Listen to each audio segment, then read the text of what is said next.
tell her. You, that's your grandmother. Oh, all right. Grandmummy. Yes, darling. What is it? Megan has something. I don't have. Megan and myself have something to tell you. Well, get on with it. We want to leave the monarchy. What? But why would you want to leave all of this, darling? Well, Grandmummy, you wouldn't understand. Philip, come on! No! Grandmummy! Philip! Go ahead and take care of her. Go ahead. Help her connect the dots.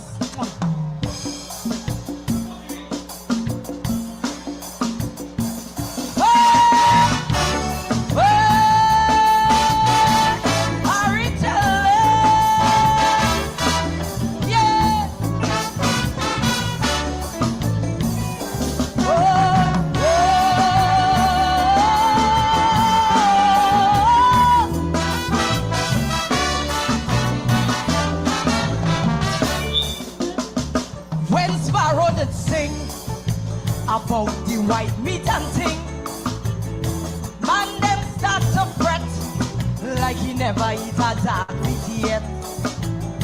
But if ever you lack the understanding of once you go black, in the pages of history will document Harry's testimony. You know why? The prince gave up his money, the prince gave up his throne, the prince gave up his power. Why? Just for dark meat alone. The family goes sour. The queen, she might sin she soul, but the mother go proud when he's singing out loud. What? Dark meat to the world. Harry, tell them once you go black. Tell them you'll never go back. Tell them once you go black, you'll never go back. The haters on social media say that Harry will soon regret, but they will never understand why he leaving, because they never eat a black meat yet. Hey! Harry, tell them. Oh, Harry. Oh, let's say it. Go, Harry. Go, Harry. Go, Harry.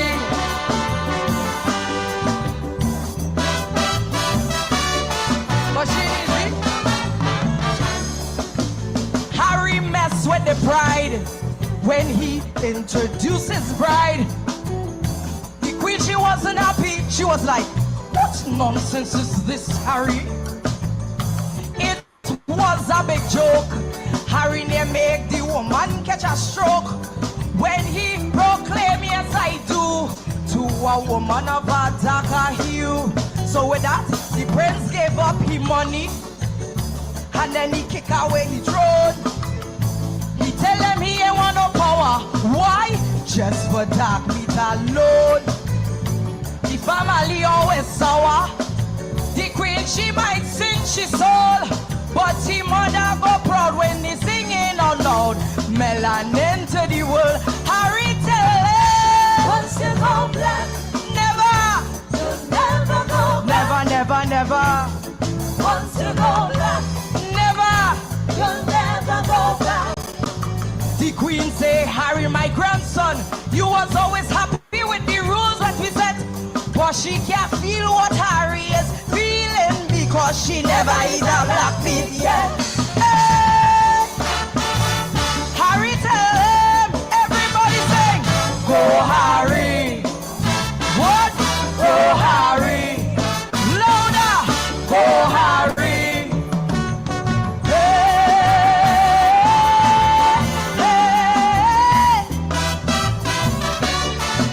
You know what is the truth?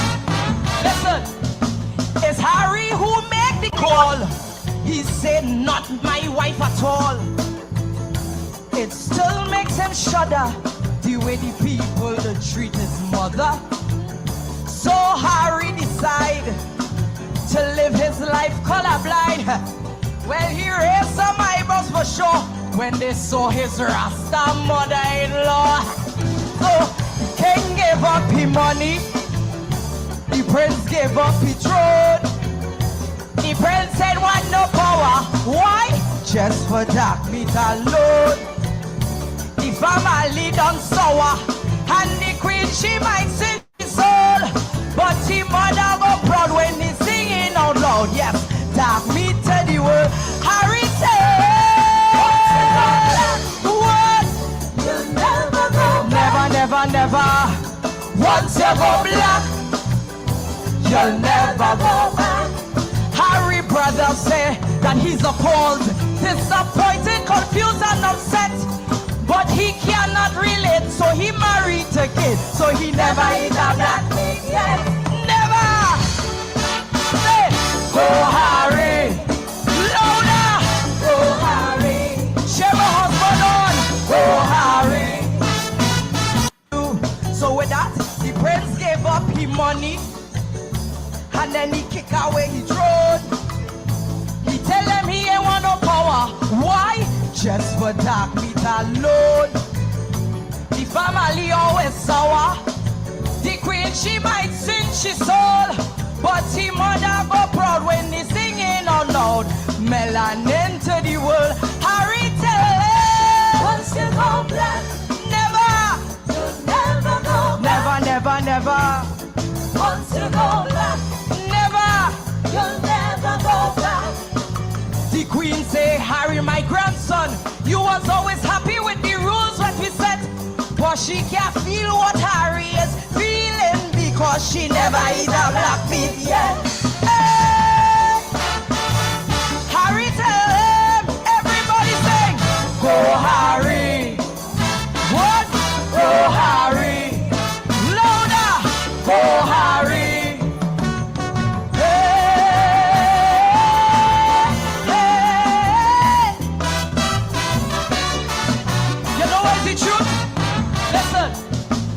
Harry who made call. He said not my wife at all. It still makes him shudder the way the people treat his mother. So Harry decide to live his life colorblind.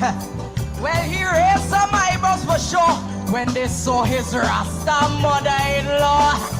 So king gave up his money, the prince gave up his throne. The prince said want no power. Why? Just for dark meat alone. The family done sour, and the queen she might sing she soul, but the mother go proud when he singing out loud. Yes, dark meat to the world. Harry said, what? You'll never go back. Never. Once you go black, you'll never go back. Harry brother say that he's appalled, disappointed, confused and upset, but he cannot relate, so he married a kid, so he never eat a black meat yet. Never. Say, go Harry. Louder. Go Harry. Share my husband on.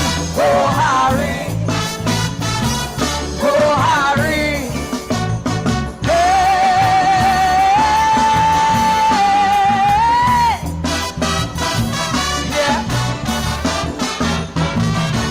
Inside the short time in the palace, he enduring all the malice.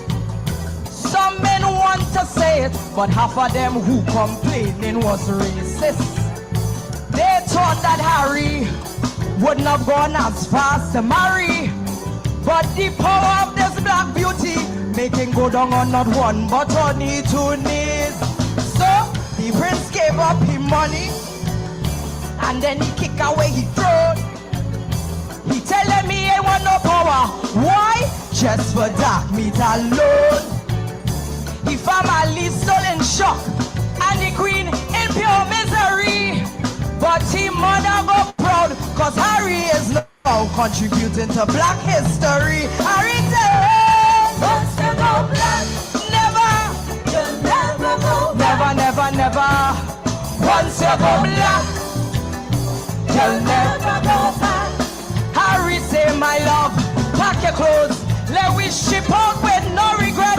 Cause these people can't grasp why it's so finger licking me. Cause they never eat a black meat yet. Hurry,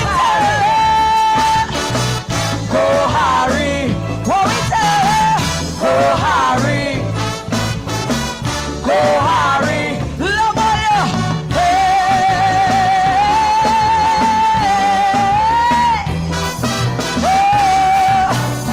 They want no power. Why? Just for dark meat alone. He family still in shock, and the queen in pure misery.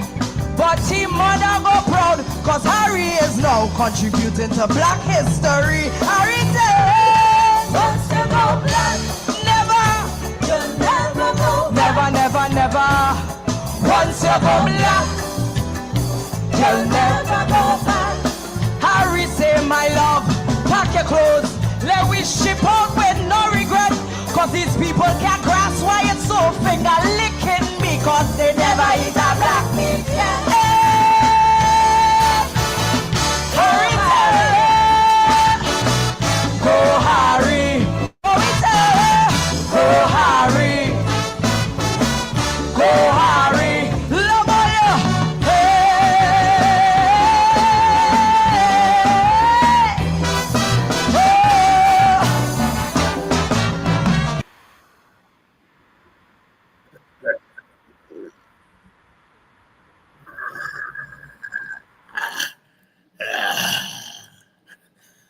David Hines, why you're so worthless? Tomorrow, Jadio gonna say, and David Hines last night was racist. He play a calypso name. Once you go black, you never go back. It's the racism.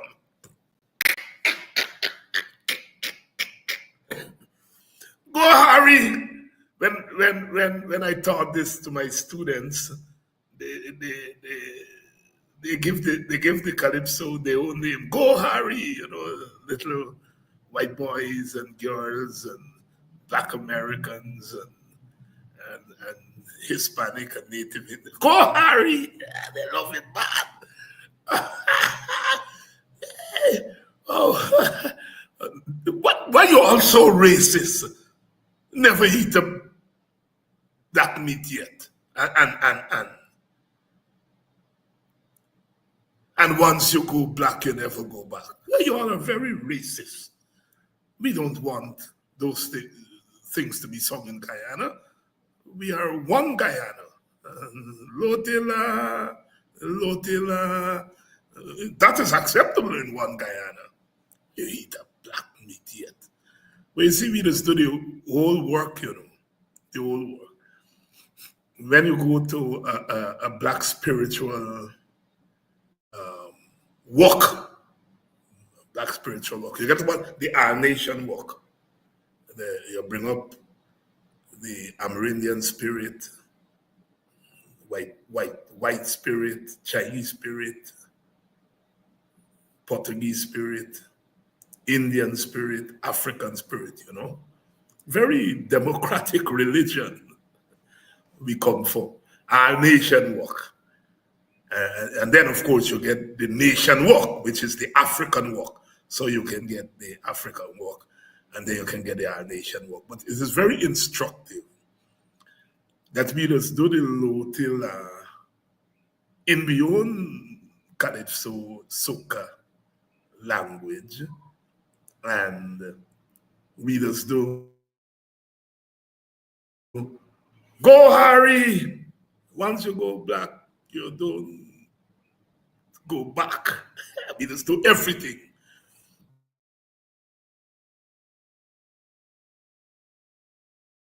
That is the real. That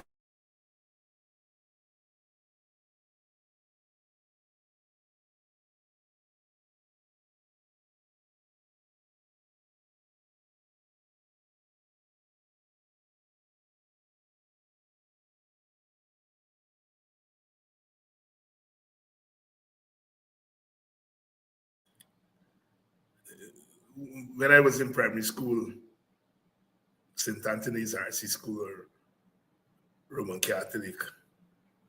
We had a headmaster, Mr. Seaford, Fred Seaford. When you see the school bell ring, he did the gate. And he ready with he belt or he walk in.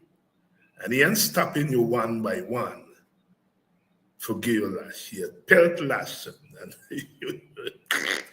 you duck and you bob and weave for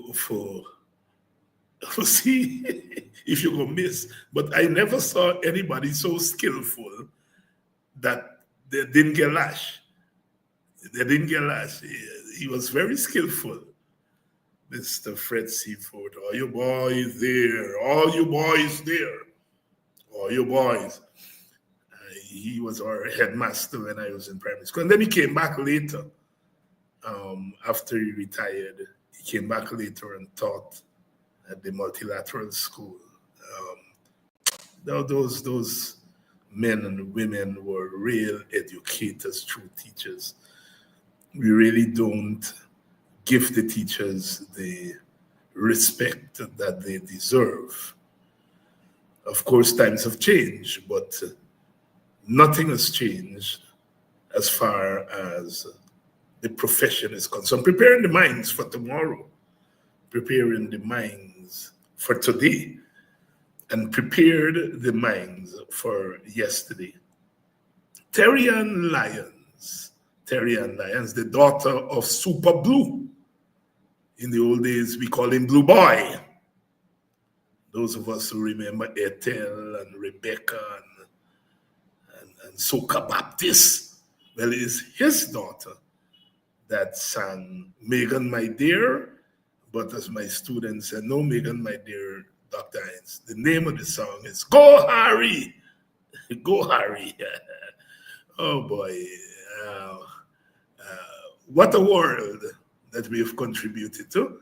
We have made a contribution as Guyanese, as West Indians, as African people, and we continue to do that. Please share the link and let everyone know. The palace, we enduring all the malice. Some men want to say it, but half of them who complaining was racist. They thought that Harry wouldn't have gone as fast to marry, but the power of this black beauty make him go down on not one but on his two knees. So the prince gave up him money, and then he kicked away his throne. He telling me he want no power. Why? Just for dark meat alone. The family still in shock, and the queen in pure misery. But the mother go proud, cause Harry is now contributing to black history. Harry said, once you go black, never, you'll never go back. Never. Once you go black, you'll never go back. Harry say, my love, pack your clothes, let we ship out with no regret. Cause these people can't grasp why it's so finger licking me, cause they never eat a black meat yet. Hey! Harry say, go Harry, what we say? Go Harry, go Harry, love you. Hey! Here's what I love about all of this. Of course, the Calypso is about the story of a member of the revered monarchy marrying a black woman. And that's the story. But Terry Ann Lyons, of course, as we do in Calypso, we use the story to say something.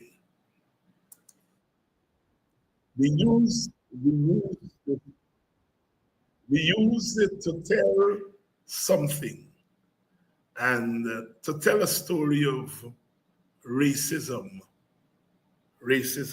in the world, And that is the big story. That is the big story. There, she's using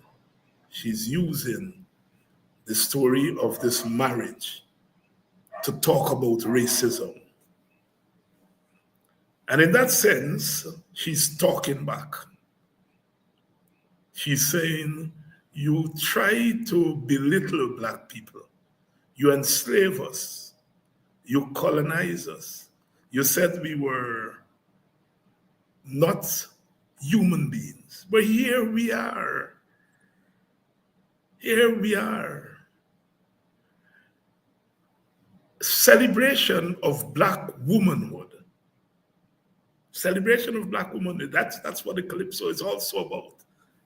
So it's pointing out to now turning racism back, but Black womanhood. And she exercises the freedom to use her body to tell that story. They will never understand it that now Harry is contributing to Black history, and she uses her body.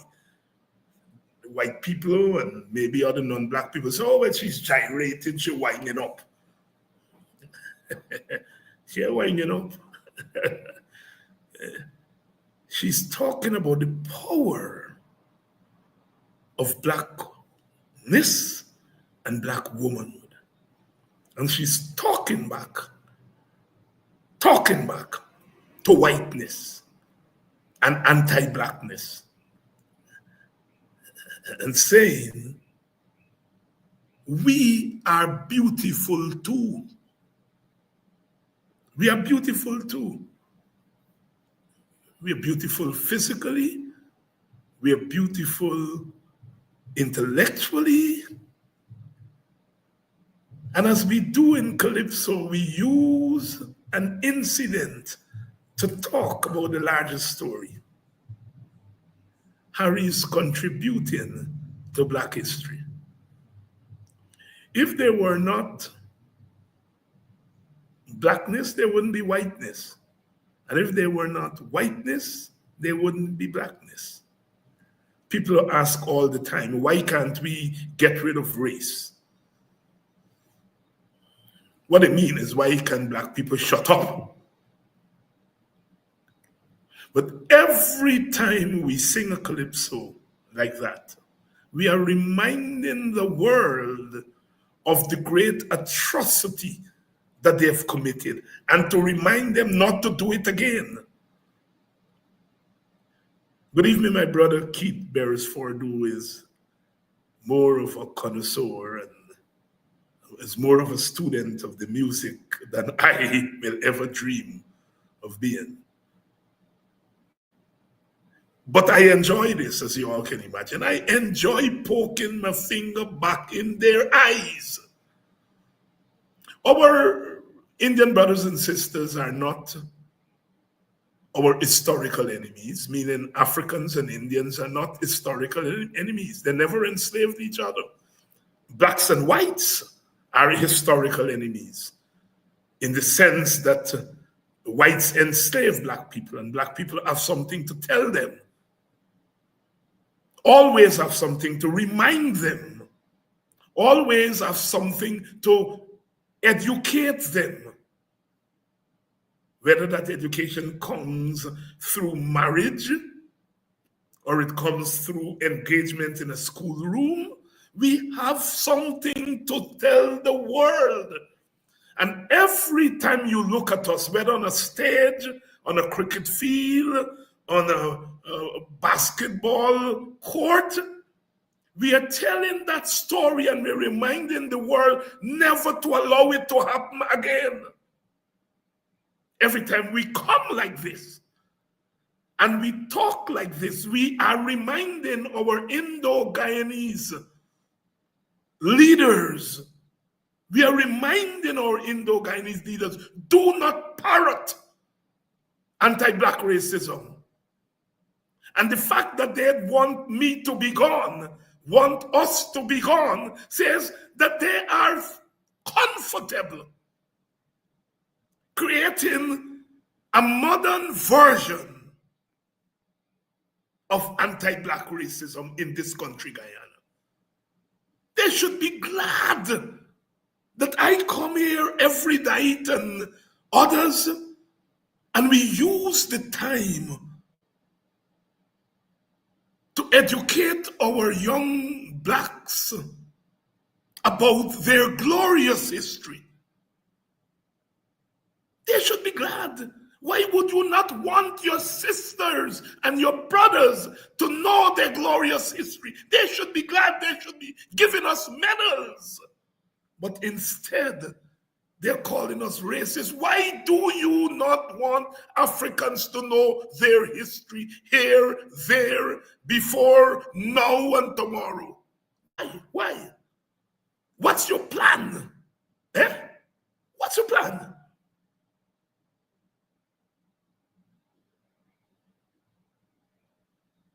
Bob Marley said, I don't want my people to be tricked by mercenaries. I don't want my people to be contrary. I don't want my people to be tricked by mercenaries. Because there are mercenaries going around with pennies from the government purse and trying to trick my people. Trying to turn my people into mercenaries. They can go and kill their own. That's what they're trying to do in Guyana. And we will not let them do it. That's why they don't want us to talk like this. Because when we educate ourselves about our glorious history and about this identity, we are also educating the rest of Guyana. I don't want my people to be tricked by mercenaries. You may not like my style. Maybe I'm too much in your face. And I have to be in your face. But you ought to be glad. I have nothing against our Indo-Guyanese brothers going into their mosques and their mandirs and their holy places and learning their history, identifying with their Indianness. I think it enriches Guyana. Leave me to do the same. Leave the Amerindian chiefs to do the same. Leave us to do the same. Why the hell are you telling us about a one Guyana which is talking about a one dominant Guyana dominated by the elites of one ethnic group?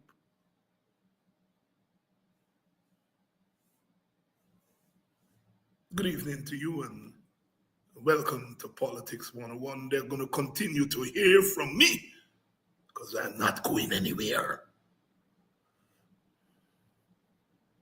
From the east to the west, to the north to the south, so long as there is life. I'd rather do this than to sit up in the National Assembly and chat nonsense and call people names. I can call names. As people say, meet me at Buxton Line Top and we're going to talk. We're going to call names there.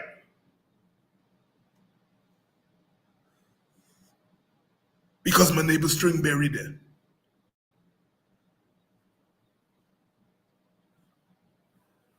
Good evening. Be unstopping. We have work to do. Our people are stumbling. Our people are stumbling. And we have to lift ourselves up. The Calypsonians say, lift yourself up, dust yourself off, and start all over again. In this case, we don't have to start all over again. We just have to turn our minds away from the mess and turn them in the right direction.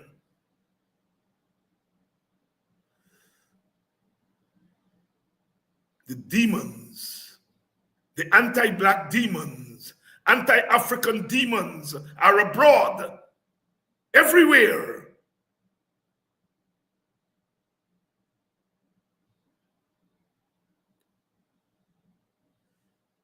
That's what they're trying to do. We're not going to let them do it.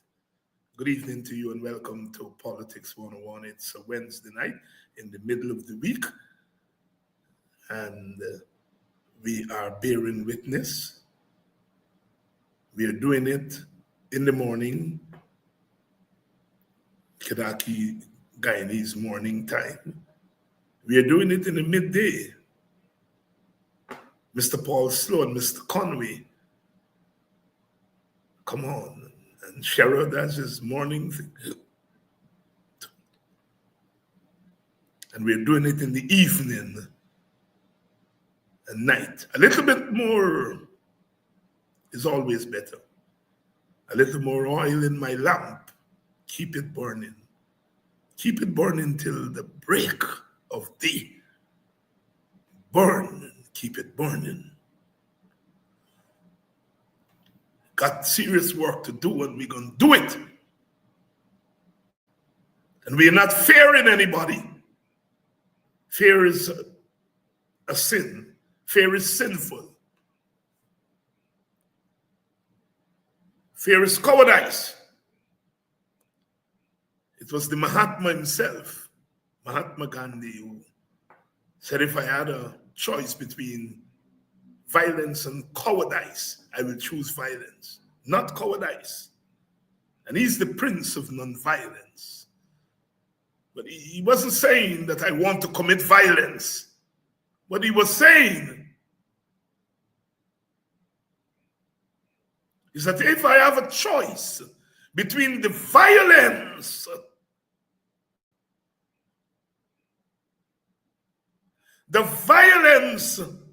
cowardice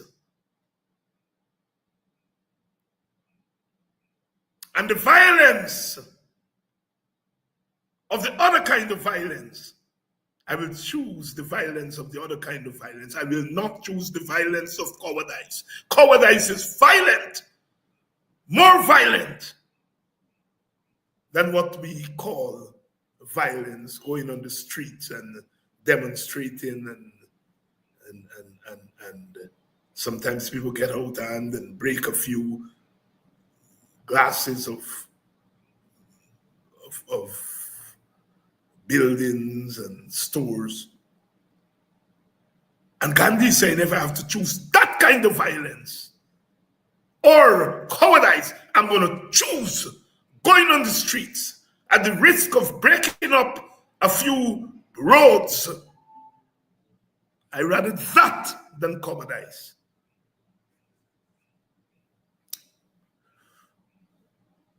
They may have succeeded in beating us off the road for a minute.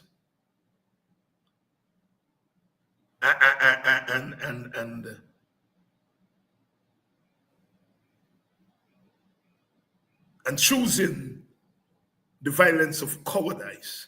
And cowardice can be inflicted by others, and it can also be self-inflicted. And I rather suspect our people are victims of a combination of the two.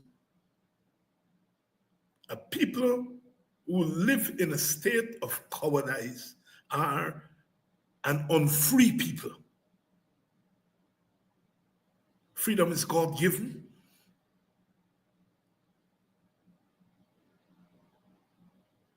Or given by our ancestors. And our governments are charged with ensuring that that freedom is equitably distributed, the public good. Of course, there's no such thing as ultimate freedom. If we were to have ultimate freedom, then the world would be in chaos. So freedom itself is relative, but it's sacred.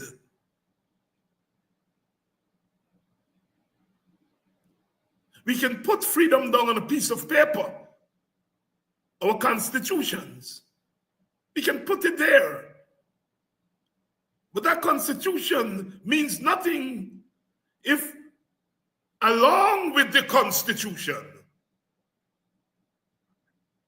those who are entrusted with power are prepared to honor the constitution. So we need the constitution because we need to make it explicit the rules and the laws that bind us together as a nation. But we need men and women who take a gaze and a conscience to that piece of paper.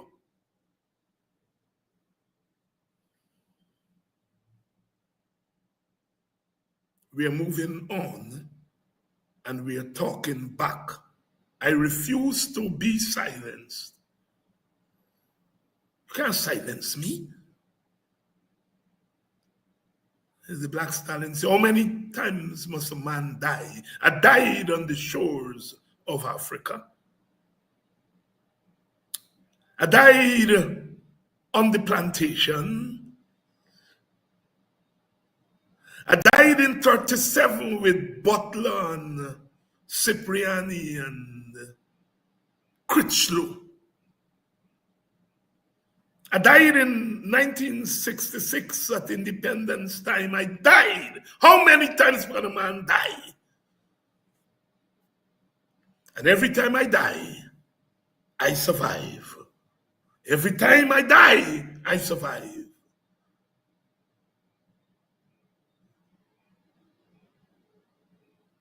We are not African people, poor people. We are not surrendering. We ought not to surrender. We're not surrendering.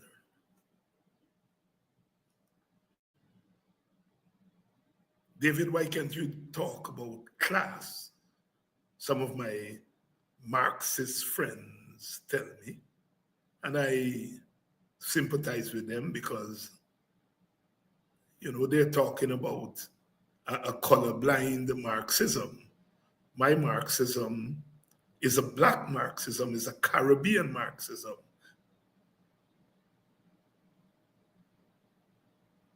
And Marxism is simply a critique,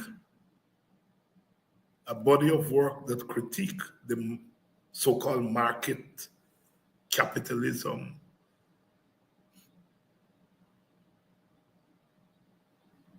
I too want us to get more from our oil wealth. It's imperative. But I also want what we get to be shared equitably. It's not one or the other, it's both.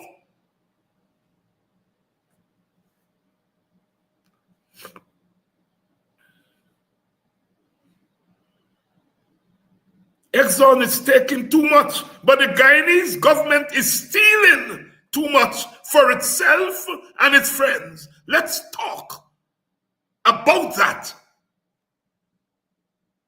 I have less power to stop Exxon from stealing, but by God, we have more power to stop these jagabats, to borrow from Brother Sherrod, to stop these local jagabats from stealing the little that we are getting. We have more power to stop that than to stop Exxon. I ain't saying that we have any rights in Exxon, but if we can stop these scoundrels from stealing, pocketing the little that we get, we are going to be in a better position to fight Exxon. Let's talk. Let's talk. Because Jamaicans say, me mouth for me. Me mouth for me. We Guyanese say, if you get mouth, open them and talk.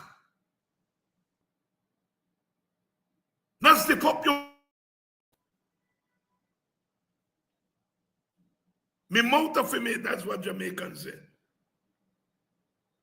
We in Guyana say, me mouth na left me mama. And you know what? Same all too, same meaning. Me mouth na left me mama thing. Some people say, too much of talk, David. We need action. Talk is action.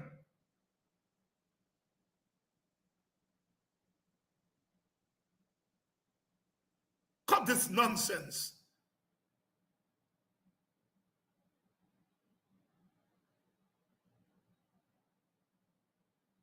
Cut this nonsense about too much of talk.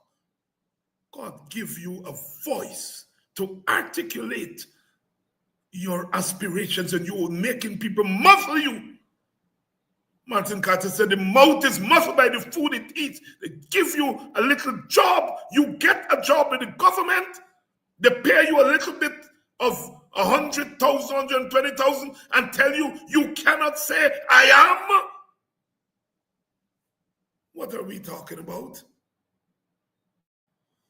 I'm aiming this at people, but it's also aimed at all peoples in Guyana who are oppressed. Amerindians, poor Indians. But I cannot for them because they have not asked me to speak for them. That people have asked me to speak for them is all you send me to school. Or all you give me the opportunity to read some books, to study our history.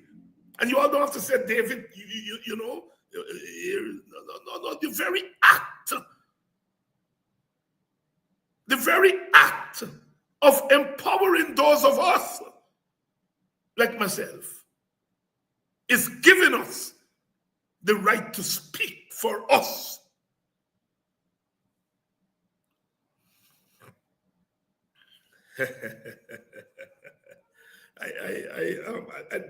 I love this, you know.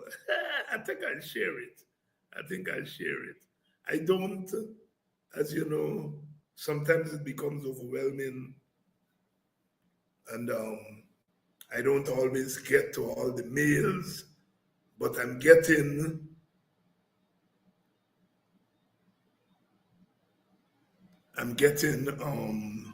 some help these days. So this one tickled me today. Good day, sir. I hope you are well. Just messaging to inform you that you are causing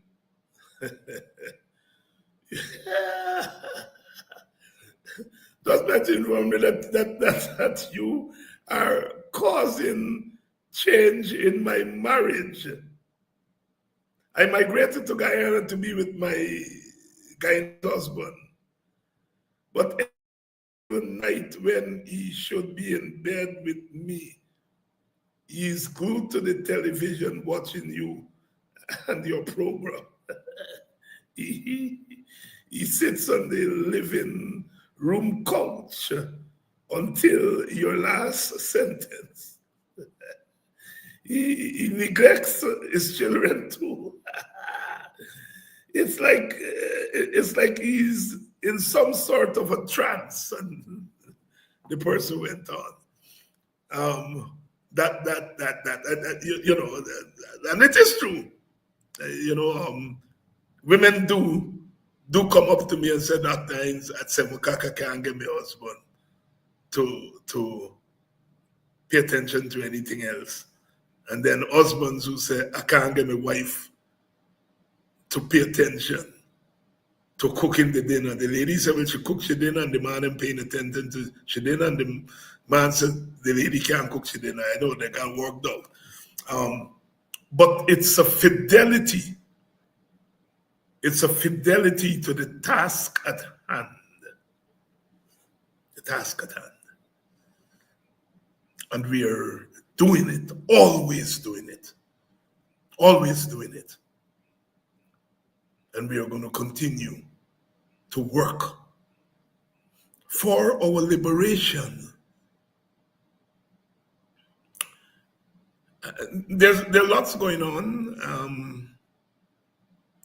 Everybody's on the Mohammed thing and so on. And I like what Henry Jeffrey said last night, that there's collusion between the Mohammeds and the government. And he explained that that collusion is not always a kind of overt collusion, but the very logic of our politics has taken us to collusion. And he made the observation that it is the Mohammeds that cause the PPP to get the chairmanship or vice chairmanship of Region 4 for the first time. It's the logic of the vote for the Mohammeds that took us there. A lot of those people who voted for the Mohammeds, I believe them when they said they voted for change. But the change in the leadership of Region 4 from PNC/APNU to PPP, I'm sure that they vote for that. Let me go over it again, right? People said they vote for change, and I believe them. I believe that people had a problem election time. People had a problem with the APNU. Some of our people clearly had a problem.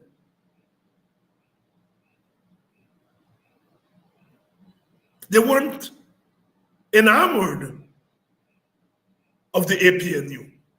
And I don't want to say PNC because all of us have to take responsibility. It may be the PNC because they're the largest party, but all of us, clearly, our people had a problem with us. And they have a laundry list of problems that they had with us and maybe still have with us. And they felt that migrating their vote elsewhere, not to the PPP, but elsewhere, is the perfect rebuke for us. They don't want the PPP. And some of them maybe don't want us. And they diverted. And they weren't doing that to put the PPP in the saddle. If they wanted to put the PPP in the saddle, they would go and vote for the PPP. So in voting for Mohammed, African people and Amerindian people, I am sure, were not going and say, I'm voting for you, Mohammed, because I want the PPP to get 3 extra seats. I want the PPP to control Region 4. I want the PPP to have the last decision on who controls Region 10. No. But there are what is called unintended consequences. And the unintended consequence is that the thing that you voted against, you end up causing to happen. You end up giving PPP more power. 9,000 votes, but 3 seats. 3 seats in this last election is equivalent to about 20,000 votes, 21,000 votes, because I think the breakdown was about 6,800 per vote. So the PPP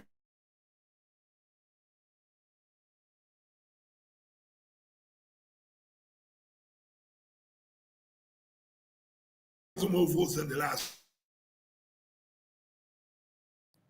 And that happened because people stayed home and they voted elsewhere. So unintended consequences.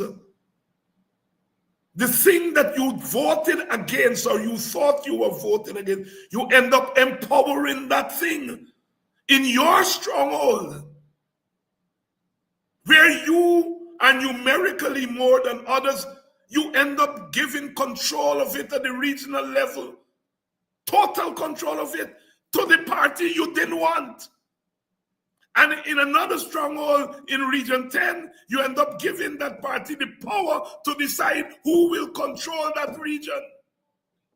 Unintended consequences.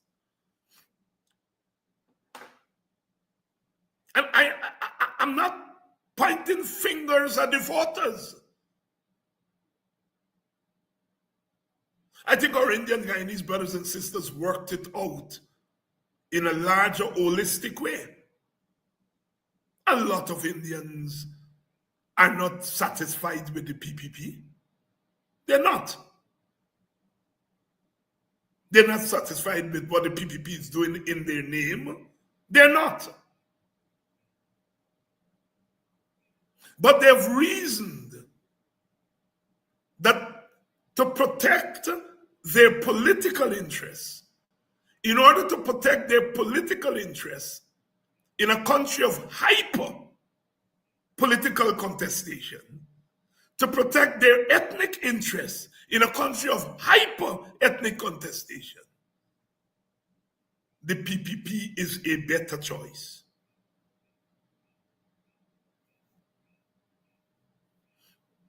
Half of African Guyanese voters didn't reason like that.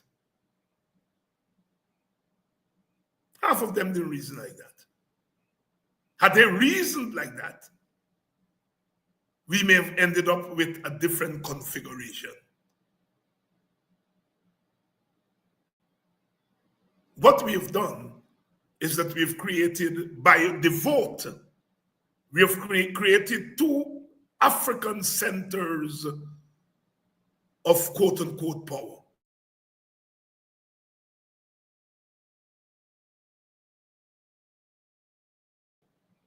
When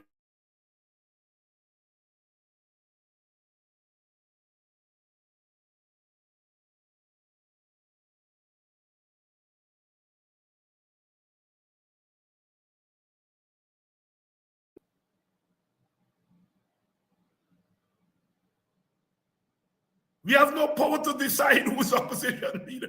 We fighting Win and APNU fighting Mati, and not the parties, but their surrogates and their supporters on social media, fighting Mati down every day. But neither of them got the power to decide when the opposition leader will be chosen. It's about power, stupid. And whatever you do with the vote in a place where power is contested along class lines, racial lines, political lines, you gotta be smart.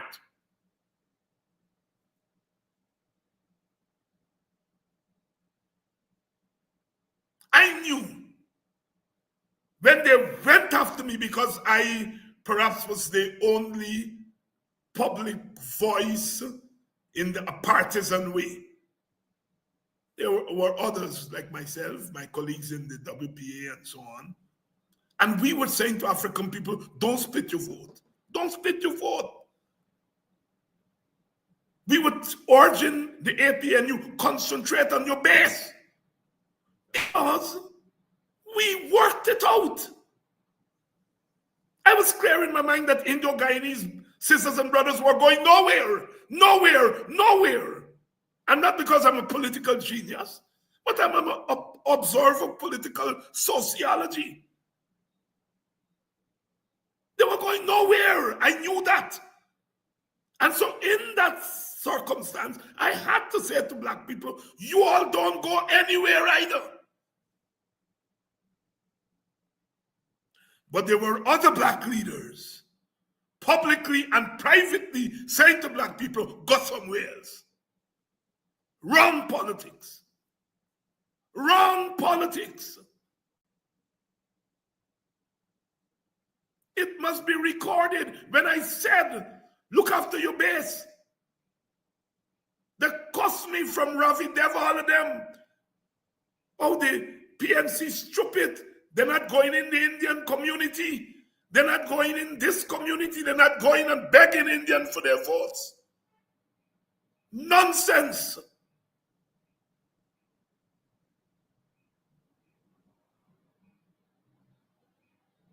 You all know Sparrow bestseller. Why do I keep fooling myself? And I know that you love someone else.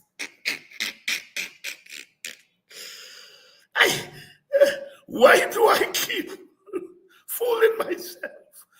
The Sparrow bestseller, it had to be because he said something profound. Why do I keep fooling myself when I know that you love someone else? Only a fool breaks his own heart. Tomorrow they're going to say David Hines called black people fool. He's insulting his own people. Write him and carry him to the ERC because he quotes Sparrow said, only a fool breaks his own heart. That's the stupidness that comes from sections of our elites.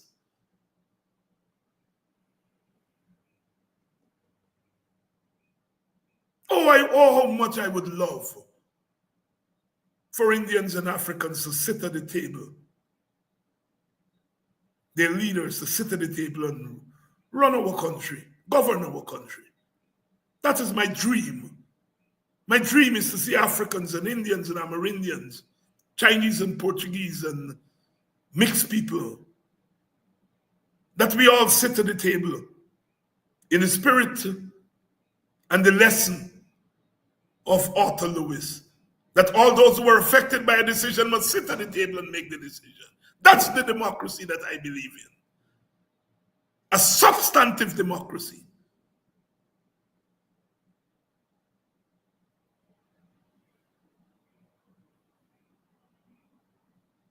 I love that.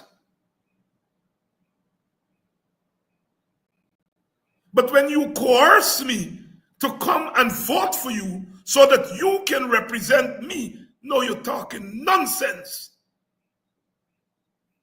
Because if I want you to represent me, I will vote directly for you. You won't have to come to me and coerce me to do it. So it was a reading of the politics that caused us, the Working People's Alliance, to publicly say to African people, consolidate your vote one place, because your sisters and brothers on the other side are doing exactly that.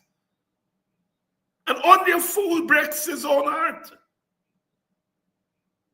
And it was quite a shame to see some of our leaders, I love them, towards the end of the campaign, actually saying to black people, split your vote. And I am now learning that many of them were doing it behind the scenes.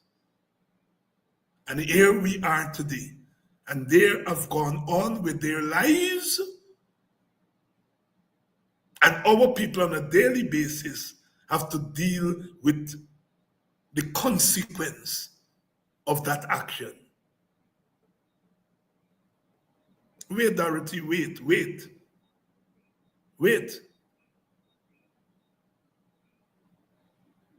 Black Stallion said, wait, Dorothy, people want me to sing smut and sing about Dorothy, dress up in short thing and winding up. But when I look around the world and see Mr. Divider not dividing the bread equally, I say, wait, Dorothy, wait. And when Mr. Divider could divide the bread equally, all are we going to hold on to Dorothy and jam up and rub up?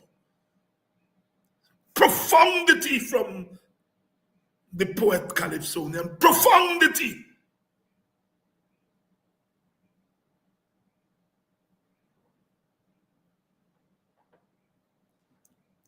Yes, you have to rebuke your leaders when they get out of hand. Who else? Who better? Because I spend time rebuking them. Sometimes I may have over-rebuked them. And if that charge is made of me, as it is sometimes by some black people, that when the coalition was in office, that I was too harsh on them.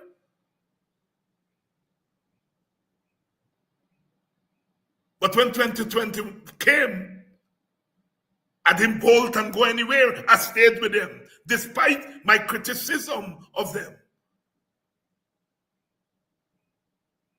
And although I didn't like the fact that the official opposition did not utilize street politics between 2015 and 2020, did not utilize it more, I didn't bolt and go anywhere. I stayed with them. I vex, but I'm staying. I ain't going nowhere. I ain't telling people to split their votes.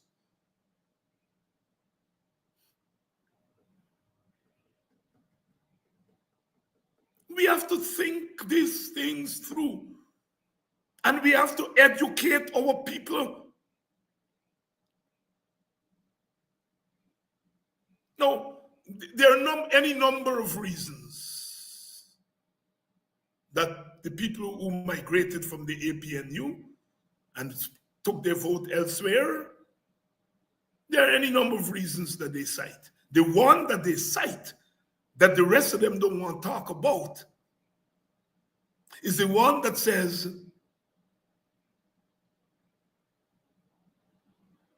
the Granger government didn't do anything for black people. They said the Granger government didn't do much for its supporters. That's how the leaders put it. The supporters are mostly black men and women and children. Now, black people tell me that every day. They don't mince it and say they didn't do nothing for their supporters. They know they're talking to me and they said that time they did not do for black people.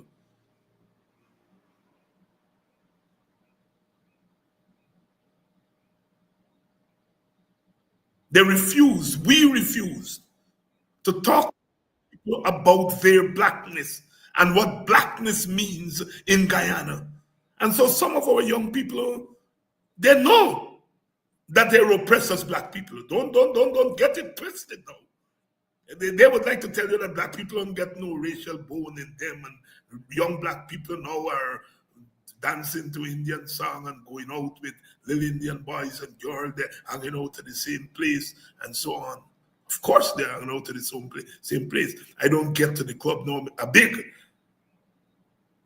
But when the black people and the Indian young people, they go out to the club, is who spending the big money on the big Hennessy and the big this, and you look at them little Indian boys and girls. Black people, the black friends ain't got no money to buy them big liquor and go to them big place. They're there as unequals. So don't get it twisted. They understand what it is to be black.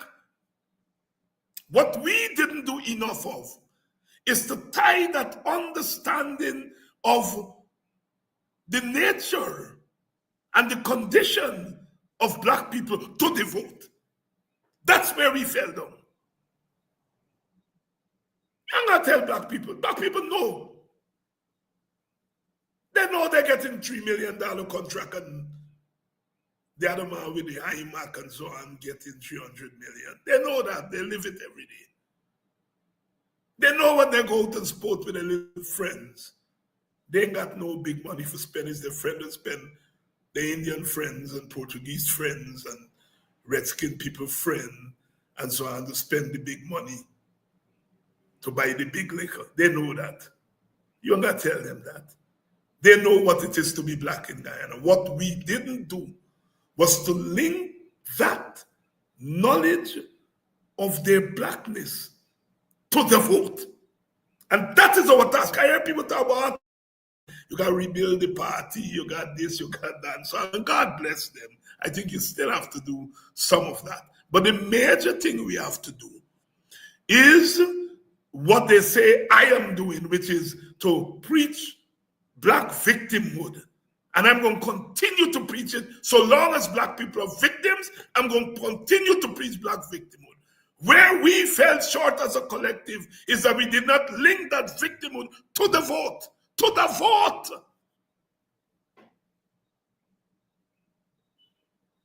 And that's the task we have before us, brothers and sisters. We talk about the vote as something separate from the apartheid in this country, the economic apartheid, the racial apartheid. We talk about them separately. What we have to do is to link them. Are we going to use the vote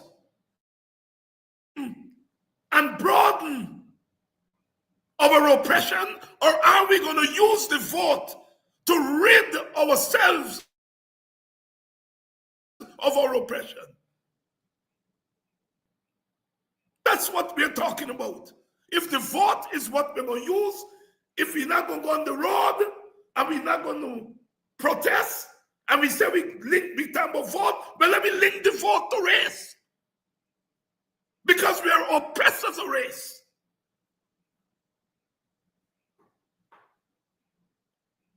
The black elite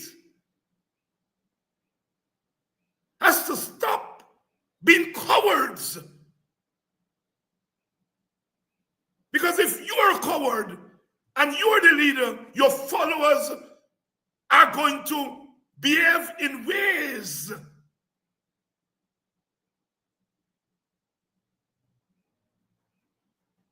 that give the impression that they're cowards.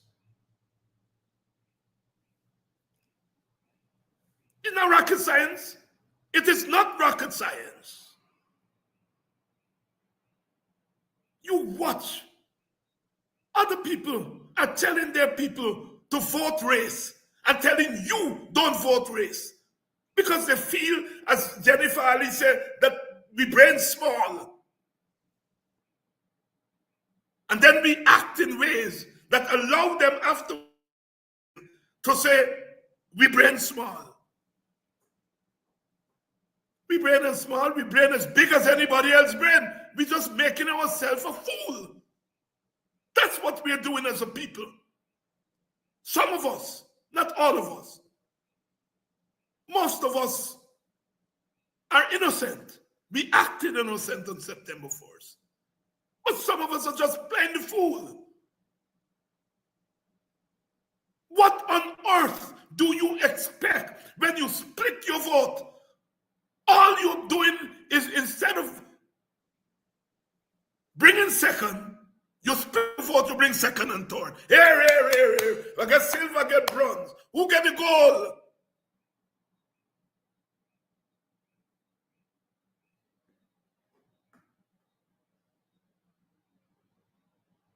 I'm about to say some of you are going to vex with me, but you all should not be vexed with me because I'm talking the truth. I'm speaking the truth.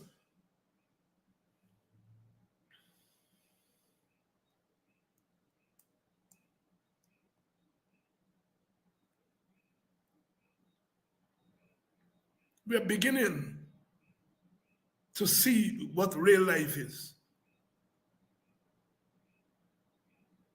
In a couple of weeks, we're going to be throwing ourselves over one another for $100,000. And the APNU said they would have given you by law from 500,000. We in the WPA were at the other extreme. We were saying $1 million. As we got in power, we would have worked it out somewhere between the 500,000 that the APNU, the PNC was saying, and the 1 million that the WPA was saying, and you all would have had a Merry Christmas and then some, because you would have get some left over for go and put on the piece of land that you get called for and you won't get the money for pay for. Or you pay for the land and you get it there, you can go now and start building.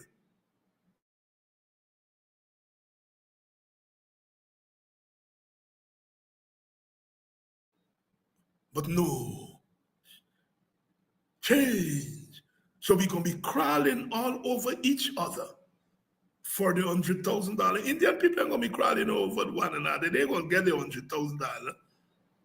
But they know that on top of the $100,000, they're going to get the big hampers with another $200,000 inside for Christmas.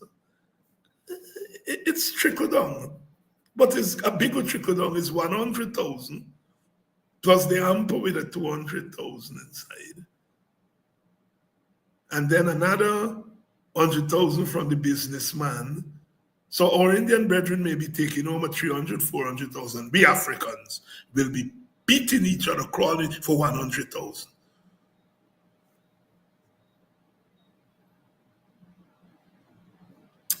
That's what we've reduced ourselves to by the vote.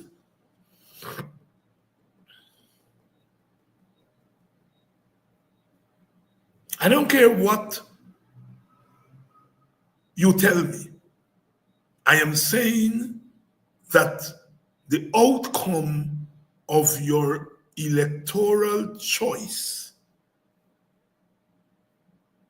because when you vote as an individual, unless the election comes down to one vote that make a difference between the winner and the loser, your individual vote is effective when it is joined with other votes.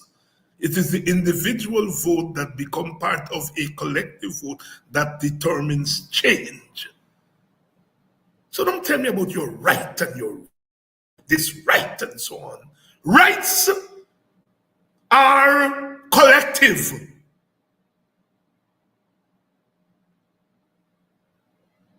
Your right. Oh, my right is my right. And people right, and David Hines want to deny people their right. Yes, I want to deny people the right from being fools.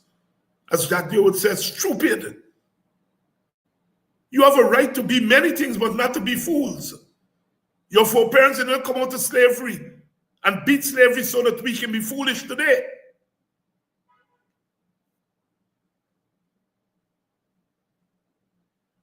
And I want you all to watch yourself.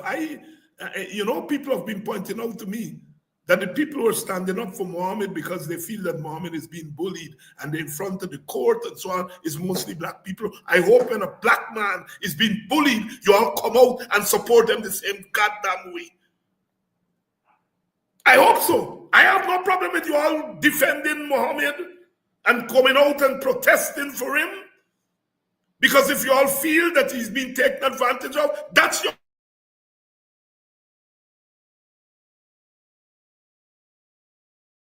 collective. And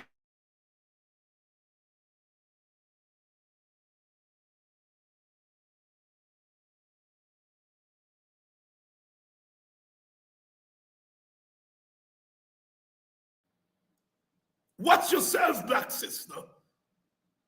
I ain't vexed with you for going and protest for that which is wrong and that which you feel is wrong. I hail you for that. I salute you for standing up, going on the road, risking your lives to protect and protest. Advantage taken on an Indian brother. I salute you for that. But you have not done the same thing when your black leaders were all in chains.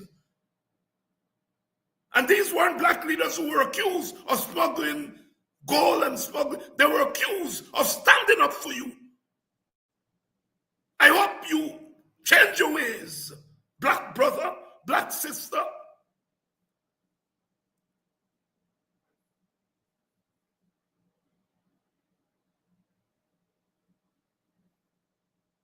Why must the beast always overcome the beauty? You all know the story of Beauty and the Beast. Why must the beast always overcome the beauty? You are beautiful. But sometimes you make some wrong turns, my brother. You make some wrong turns, my sister. And I'm here to help you straighten the wheel. It is not just about the road taken. It's also, as Robert Frost says, the road not taken.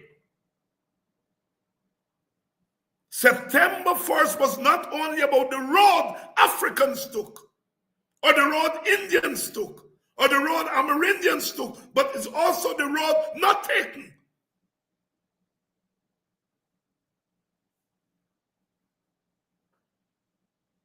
Our Indian comrades made a decision based on the collective Indian interest. And they didn't have to watch what a brother put in on the ballot paper to make that decision. They made that decision because of a consciousness of who they are and their condition. Their leaders were not afraid to link their ethnicity to the vote.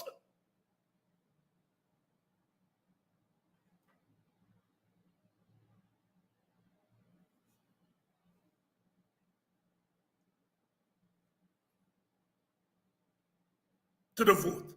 It's harvest time. It's harvest time. The churches are having harvest. It's harvest time. It's a time for reaping. But if you don't sow, you cannot reap. Or if you sow seeds of your own underdevelopment, at harvest time, you're going to reap underdevelopment. Power concedes nothing without a demand. Power concedes nothing without a demand. If you sit and wait and don't do nothing, don't do anything, to deal with your condition, all you will end up doing is reproduce the condition.